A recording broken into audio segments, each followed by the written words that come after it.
నువ్వు నా అమ్మమైనందుకు హ్యాపీగా ఉంది. నీ ప్రేమకు గుర్తుగా వచ్చా కదమ్మా, గర్వంగా ఉంది. నాకు తెలుసు నీ కూతురుగా నేనెంతో సంతోషంగా జీవిస్తాను. అమ్మా, నీ కడుపులో పెరుగుతుంది పాప అని తెలిసి ఏడుస్తున్నావా? పాపనైతే నీకోసం ఏమైనా చేస్తానమ్మా, ఏడవకమ్మా. నువ్వు నాన్న ఎందుకు తరచుగా గొడవ పడుతున్నారు? నాన్నని కొట్టద్దని చెప్పమ్మా. నీ పొట్టలో ఉన్న నా పొట్టకు డబ్బలు తగులుతున్నాయి. ఈరోజు డాక్టర్ని కలిసో. ఎందుకమ్మా? నేను బాగానే ఉన్నాను కదా. ఏం జరుగుతుందమ్మా? నేను ఉండే చోటకు ఇదేదో కొత్త వస్తువు వచ్చిందేంటి? అదేమైనా కొత్త రకం బొమ్మనా? అమ్మా, ఆ బొమ్మ నా వైపు దూసుకొస్తుందమ్మా. అమ్మా, వాళ్ళ నాపమ్మా, అది నా చెయ్యి. అయ్యో ప్లీజ్, నాకు నొప్పిగా ఉంది. నన్ను కూర్చోద్దని చెప్పమ్మా. నన్ను కాపాడమ్మా. నేను చిన్న పాపని కదా, నన్ను నేను రక్షించుకోలేనని తెలుసు కదా.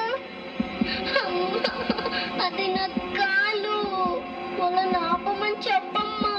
ప్రామిస్, నేను నా కాళ్ళతో నీ పొజ్జను తన్ననమ్మా.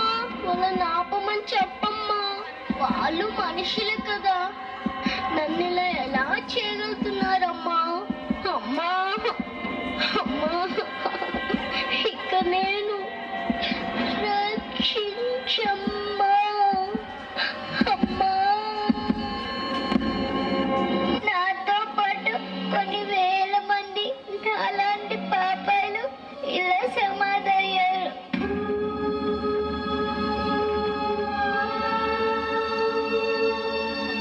కొందరు పాపలు అయితే పుట్టకుండానే కడుపులోనే చనిపోయారు. కాదు కాదు, వాళ్ళందరినీ చంపేశారు. మా కోసం సమాధి కూడా కట్టరు, ఇలా తవ్వేసి పాతేస్తారు. నేనేం తప్పు చేశాను చెప్పండి? చిన్న పిల్లల్ని లోకాన్ని కూడా చూడలేదే. నేను బతికుంటే మీ అందరికి బతుకునిస్తాం కదా, ఎందుకు ఇలా? సరేలేండి, ఆయన మిమ్మల్ని క్షమిస్తున్నాను. రేపటి తరానికి అమ్మను ఇచ్చాను.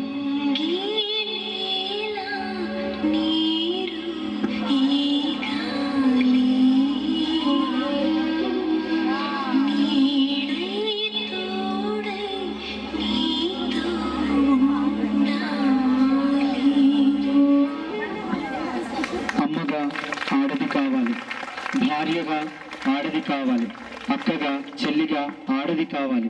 కానీ తనకు పుట్టే బిడ్డ మాత్రం ఆడదిగా వద్దనుకుంటుంది. అలా ఆవేదన చెందిన ఆడబిడ్డ ఆత్మే ఈ చిన్నారి చిరు ప్రయత్నం. ధన్యవాదాలు.